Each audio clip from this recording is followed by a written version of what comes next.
Bab pengharaman penggunaan bekas emas dan perak kepada lelaki dan perempuan, cincin emas dan sutera kepada lelaki. Dan ini bab menyatakan keharusan semua yang tersebut tadi kepada perempuan, dan keharusan al-alam sedikit daripada sutera untuk lelaki selagi ia tidak melebihi 4 jari.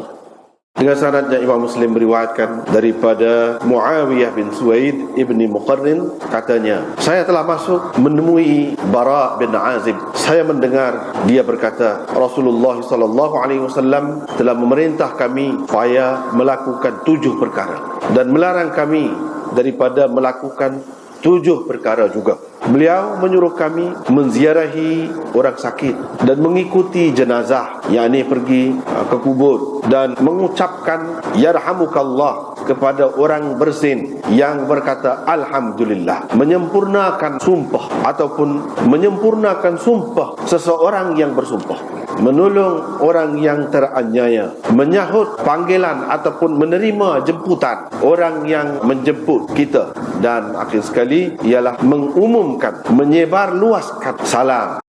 Nabi SAW melarang kami daripada cincin ataupun beliau bersabda daripada memakai cincin emas dan minum dengan menggunakan bekas perak dan duduk di atas pelapik yang diperbuat daripada sutera dan daripada qassi, daripada memakai qassi, al-harir, istabrak dan dibaj. Itu semua sutera berlaku, jenis-jenis sutera lah. Nabi SAW melarang kami daripada memakai pelbagai jenis sutera. Imam Muslim dengan sanadnya meriwayatkan dengan sanad satu lagi, mithlahu, sama seperti yang sebelum ini. Bila kata mithlahu, dari segi lafaznya dan maknanya juga sama, kecuali yang berbezanya hak ni dengan hak sebelum ni, iaitu mengisytiharkan ataupun mengiklankan, mengumumkan barang orang yang hilang di tempat ibraril qasam. Itu saja beza dengan hak sebelum ni. Dengan sanad satu lagi serupa juga dengan hadis Zuhair. Dia kata ibraril qasam tanpa syak. Ini pula tanpa syak. Tadi ibraril qasam au al-muqsim, ada dengan syak begitu dalam riwayat yang pertama.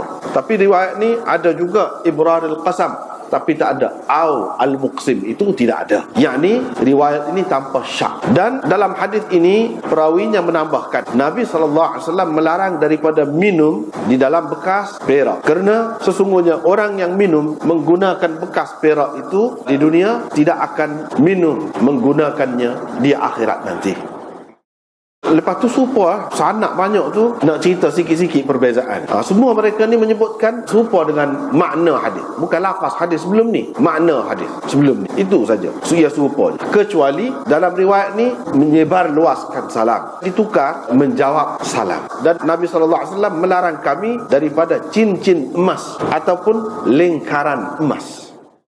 Dengan sanad satu lagi serupa juga tadi, tapi dia sebut wa ifsya'is salam wa khatamidz zahab, dengan tidak ada syak, au halqatiz zahab, itu tidak ada. Ifsya'is salam dan cincin emas atau lingkaran emas itu tak ada.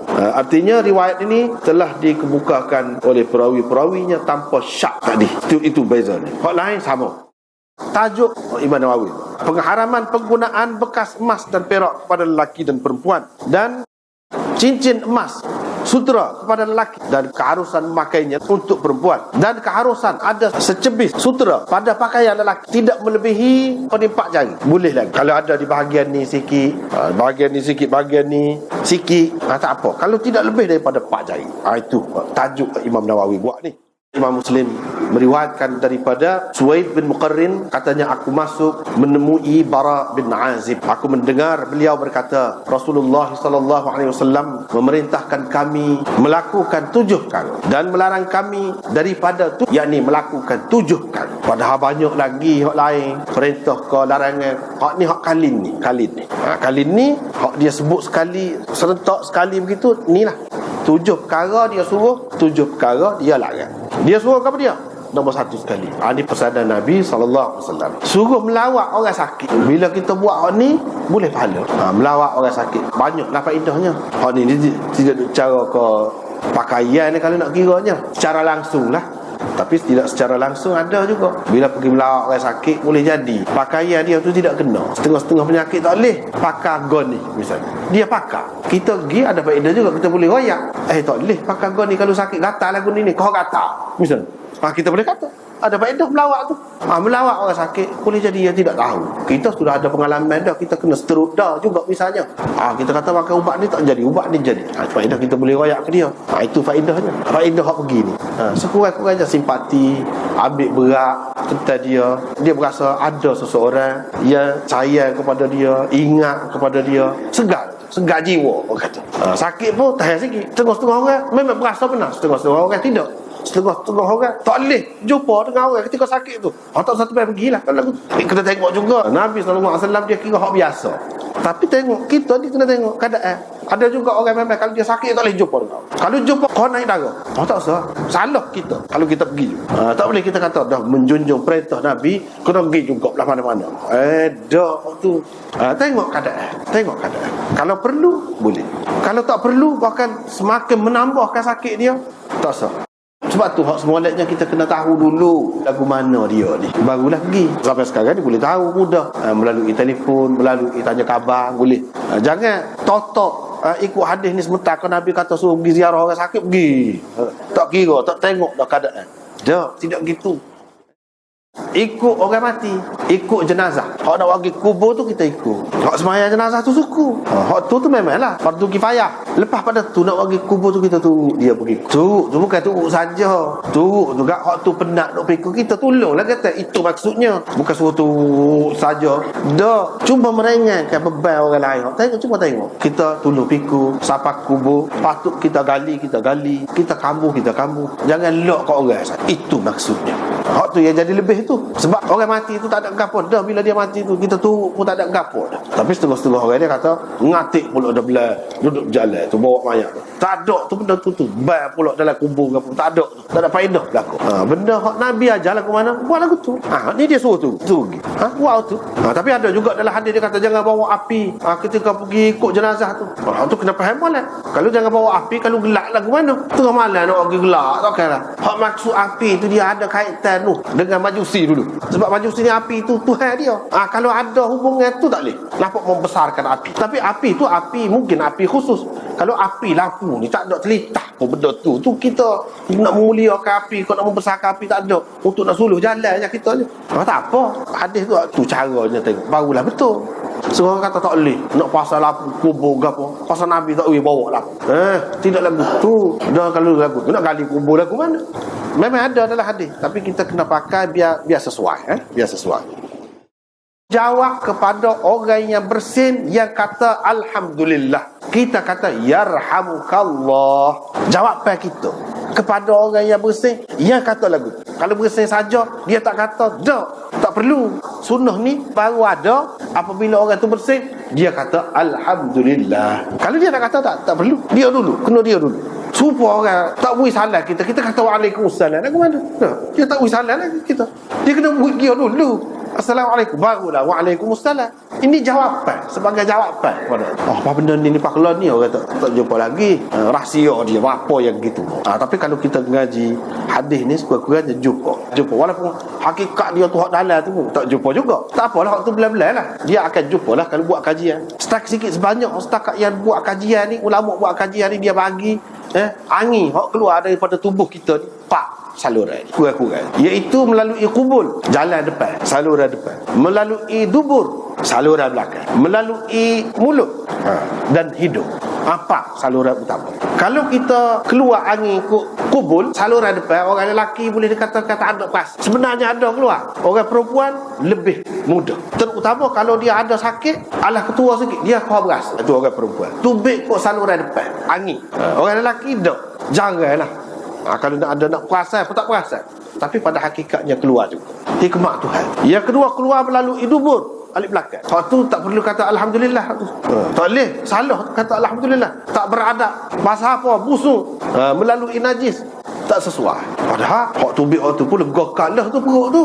Mana-mana kemur perut tu kan. Tubik tu kan, lega lah berasa. Syukur juga kitanya. Tapi tak boleh kata alhamdulillah. Salah kalau kata. Nabi tak ajar lagu. Sedawa. Sedawa tu angin dia, punca dia aja, pusat dia aja, Maidah. Perut. Tubik tu. Alhamdulillah. Ada juga tu. Tapi main sedawa semacam kalau jadi penyakit tu tak dah tu. Tak. Yang keempatnya bersin, kok hidung. Utamanya hidung. Dia boleh keluar juga kok mulut, tapi utamanya hidung. Pusat dia aja dalam otak. Angin tu dia perlu keluar. Kalau tidak bahaya kepada otak kita. Untuk kesihatan otak tu, hak tu nombor satu sekali. Hak tu lah yang Nabi ajar. Alhamdulillah. Besar sangat nikmat. Lah ni orang tak jumpa molek lagi tu. Waktu tu apa tu? Kalau seseorang tu tak bersih sepanjang hayat, jadi lagu besar tu. Boleh jadi gila, kau jadi boleh jadi. Berat tu. Dan tubik hak tu, kita walaupun kita tidak berasa sepas dawa kan lega, tapi pada hakikatnya keluar tu wak-wak yang kotor daripada otak kita keluar. Nabi SAW ajar. Orang lain tak tahu, tak royak benda tu. Doktor pun tak royak. Dia ajar ni nikmat Tuhan besar. Dia pun tidak melalui jalan yang kotor. Kita kena kata alhamdulillah. Ada seorang sahabat tu bersih 2 kali dia kata alhamdulillah. Tak apa lagi. Kali yang ketiga ada yang kepak. Semua ni kata dia. Dia tidak jawab. Itu bukan untuk kesihatan. Memang dia sakit dah tu. Dia bermasalah tu. Hak bersih hak biasa ni 2 kali. Ada orang bersih sampai 4 kali, 5 kali, 7 kali pun ada.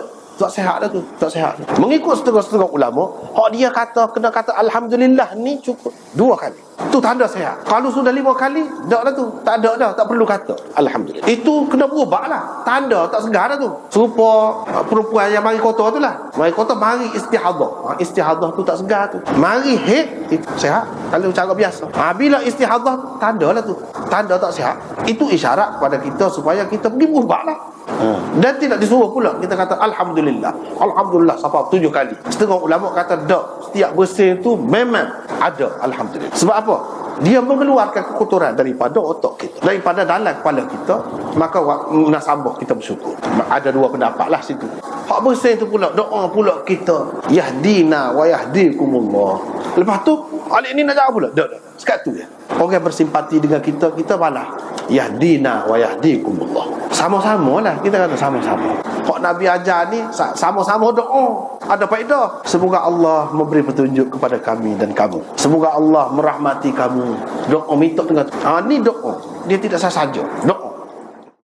Menyempurnakan sumpah. Kalau kita bersumpah, kita kena sempurnakan. Sumpah tu ikutlah dalam bentuk bernazar ke tidak bernazar ke, sumpah lah. Kita kena sempurnakan sumpah. Tidak menyempurnakan sumpah, membatalkan sumpah, tidak bayar kafarah ke, dosa besar. Tak boleh main-main sumpah-sumpah ni. Kita tak boleh main-main, tak boleh mudah-mudah. Kalau bersumpah, mesti kita tunai. Orang Islam ni kalau tidak bersumpah pun, dia kena buat dah. Apa lagi kalau bersumpah dengan nama Allah, dia kena tunaikan, sempurnakan.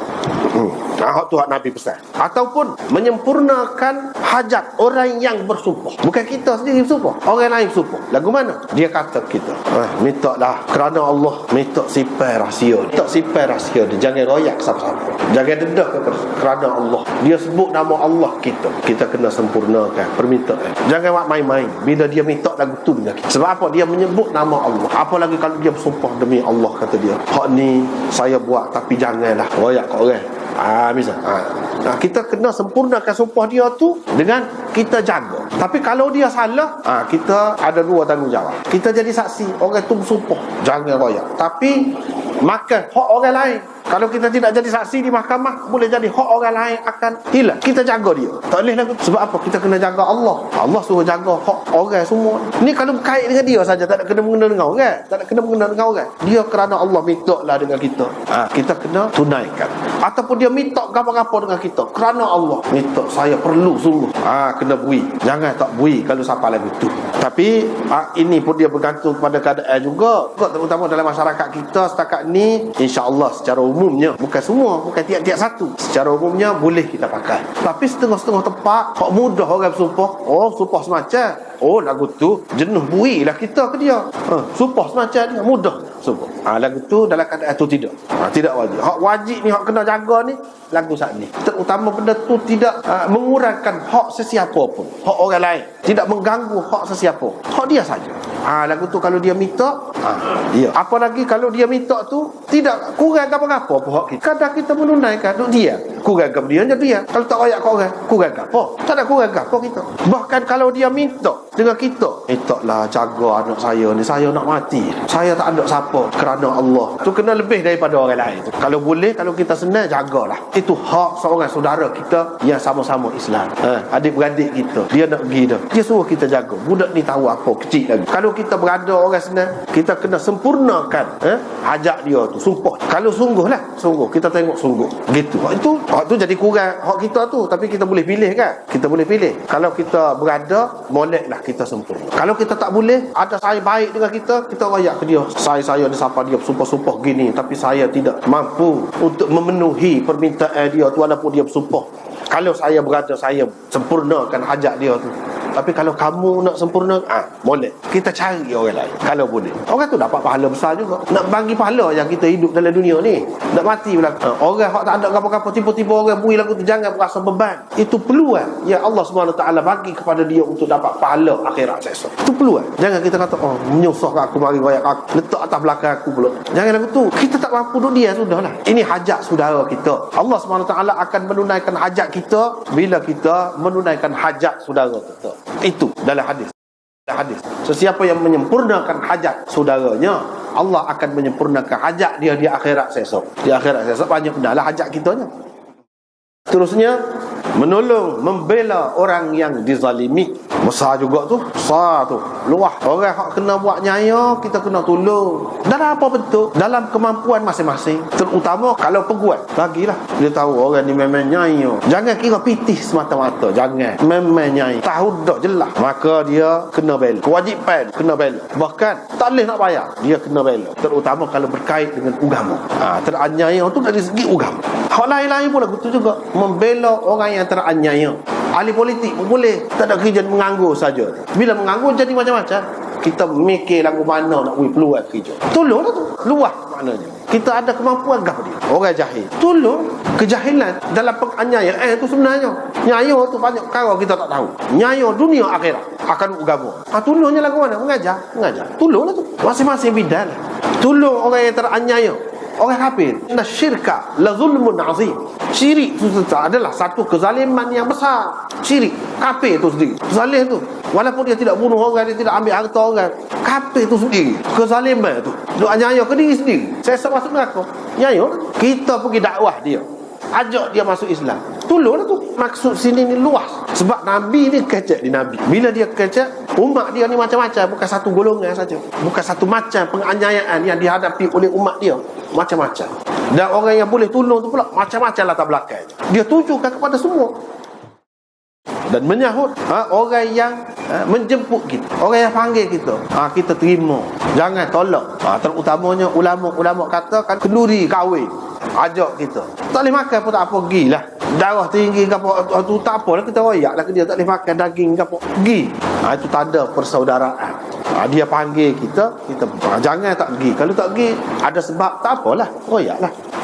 Sebab itu antara perkara yang mengeratkan hubungan kemasyarakatan. So, dalam artinya luas, orang yang ajak kepada benda molek, nak buat benda molek. Kita buat persatuan goni lah, kita tolong anak-anak yatim.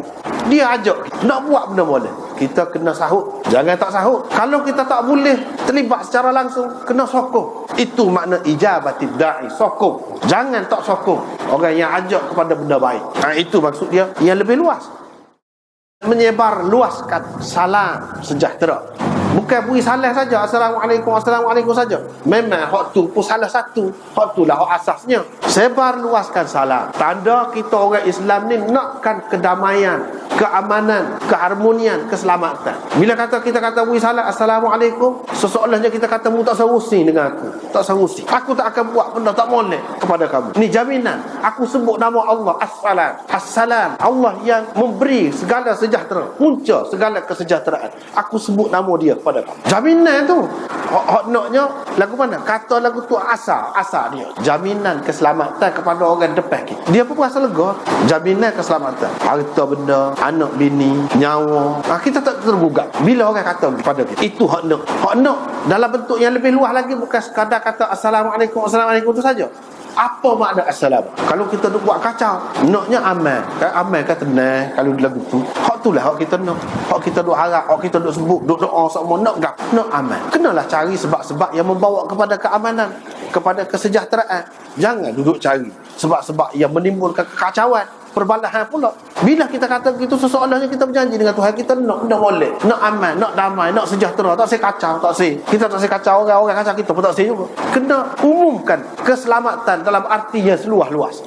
Apa yang perlu untuk keselamatan, apa yang perlu kita buatlah. Itu makna ifsyad. Bukan kata assalamualaikum saja. Waktu tu sebagai peringatan kepada kita. Dan orang kafir pun bila dia tahu Islam ni nak aman, damai, sejahtera, dia tidak akan takut tak tentu pasal. Dia akan percaya. Kalau boleh kita orang Islam, sebut orang Islam, orang yakin Islam, percaya Islam, sebut Islam, Muslim, mana orang yang memberikan keselamatan kepada orang lain. Kalau boleh pada waktu je untuk dakwah orang kafir.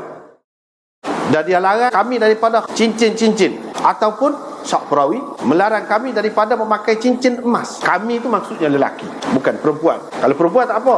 Kalau perempuan tak apa. Dan melarang minum dalam bekas perak, dan daripada memakai pelana ataupun bantal tempat duduk di atas pelana kuda dia letak, yang mana kulit dia tu dibuat daripada sutera. Nabi larang, tak boleh guna sutera. Ini semua ni untuk lelaki belaka, untuk lelaki. Wa anil qassi ni pun jenis sutera juga. Banyak jenis sutera. Wa an lubsil harir. Dalam hadis ni Nabi SAW sebut macam-macam jenis sutera. Semua ni sutera. Atas nama ni gapo-gapo pun kalau satu sutera tak boleh untuk lelaki. Untuk perempuan tak apa. Untuk perempuan tak apa. Kalau tak boleh apa? Jual tak apa. Tak boleh belaka. Dia sebut macam-macam nama ni sutera, dalam bentuk ni sutera kasar, sutera halus, sutera tebal, sutera nipis, tak boleh berlaku.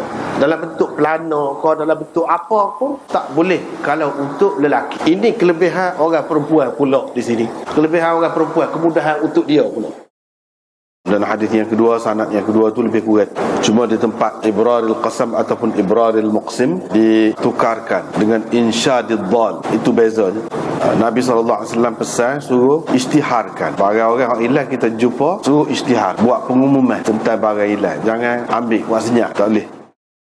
Terusnya hadis yang ketiga, serupa sebelum ni juga, cuma dia kata ibraril qasam dengan tidak ada syak. Au al-muqsim tu tadi, yang ini menyempurnakan sumpah. Kalau sebelum pada ni menyempurnakan sumpah orang yang bersumpah dengan syak gitu. Atau tapi di sini tidak ada. Dalam riwayat yang ketiga ni ada, iaitu menyempurnakan sumpah. Sumpah kita sendiri kita kena sempurnakan. Tidak ada syak. Tapi dalam riwayat yang ketiga ni dengan ada sedikit tambahan yang lain, iaitu tentang minum di dalam bekas perak. Ada tambahan yang tidak ada dalam riwayat yang pertama, iaitu tentang minum di dalam bekas perak. Sesungguhnya orang yang minum dalam bekas perak itu di dunia ini tidak akan minum dalam bekas itu di akhirat nanti. Hal tu ada dalam riwayat yang ketiga. Dalam riwayat yang kedua, yang pertama tidak ada tambahan ini. Dan dengan ada tambahan ini, maka sampailah maksud Imam Muslim buat tajuk ni, iaitu haram menggunakan bekas emas dan perak kepada lelaki dan perempuan. Menggunakan itu untuk minum, makan,